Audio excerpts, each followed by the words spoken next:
మహారాజు నాకు నవాడు.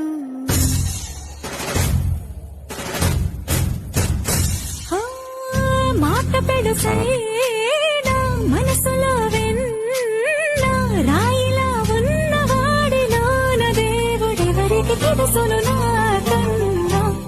సూసేకి అగ్గిరవ్వ మాదిరి ఉంటాడే నా సావే.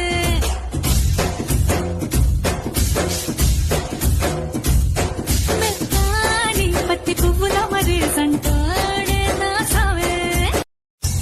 విడుముండోడు అని ఊరు వాడ అనుకున్న గాని మహారాజు నాకు నవాడు.